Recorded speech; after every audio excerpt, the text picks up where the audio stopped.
इस वीडियो में हम समझेंगे कि अष्टावक्र के अनुसार संसार को सपना क्यों कहा गया है।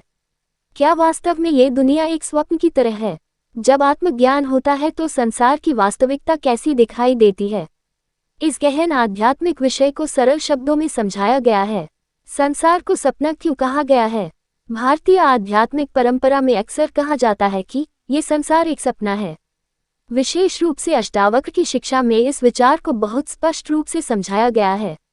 जब हम पहली बार यह बात सुनते हैं तो मन में प्रश्न उठता है कि यह संसार तो हमें बिल्कुल वास्तविक लगता है। हम देखते हैं, सुनते हैं, अनुभव करते हैं, फिर इसे सपना क्यों कहा गया है?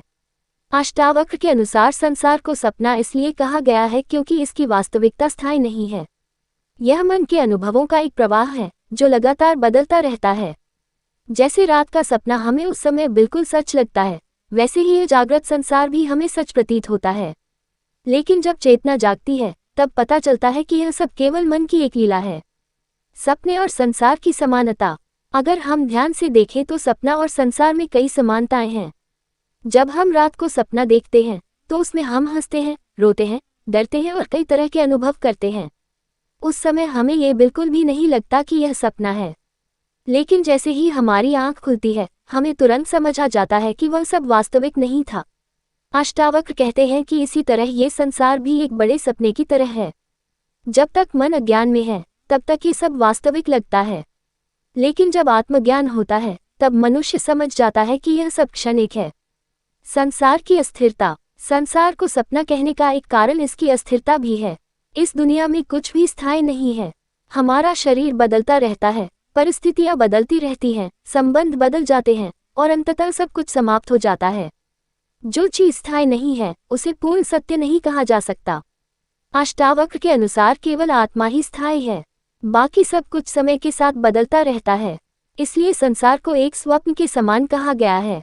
मन की भूमिका। अष्टावक्र की दृष्टि में संसार का निर्माण मन करता है। जिस प्रकार सपना मन के अंदर ही बनता है, उसी प्रकार संसार का अनुभव भी मन के माध्यम से ही होता है। अगर मन शांत हो जाए तो संसार का प्रभाव भी समाप्त हो जाता है। इसलिए अष्टावक्र कहते हैं कि जो व्यक्ति अपने मन को समझ लेता है वह संसार के भ्रम से मुक्त हो जाता है। आसक्ति का कारण। जब हम संसार को वास्तविक मान लेते हैं तब हम उसमें बहुत अधिक आसक्त हो जाते हैं। हम धन, प्रतिष्ठा, संबंध और भौतिक वस्तुओं को बहुत महत्व देने लगते हैं।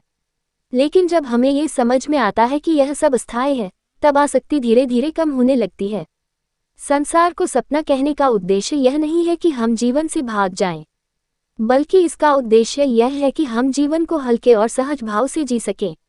ज्ञानी की दृष्टि। अष्टावक्र कहते हैं कि ज्ञानी व्यक्ति संसार को एक नाटक या सपने की तरह देखता है। वह जीवन में अपना कार्य करता है, लेकिन उसके भीतर कोई भारीपन या आसक्ति नहीं होती। जैसे कोई व्यक्ति फिल्म देखते समय जानता है कि यह केवल कहानी है, इसलिए वह उसमें पूरी तरह उलझता नहीं है। उसी तरह ज्ञानी व्यक्ति संसार को समझकर उसमें सहज रहता है। मुक्ति का मार्ग। जब मनुष्य समझ लेता है कि संसार एक स्वप्न के समान है तब उसके भीतर एक गहरी शांति उत्पन्न होती है। वह बाहरी परिस्थितियों से बहुत अधिक प्रभावित नहीं होता। अष्टावक्र कहते हैं कि मुक्ति कहीं बाहर नहीं है, मुक्ति केवल दृष्टि बदलने से मिलती है।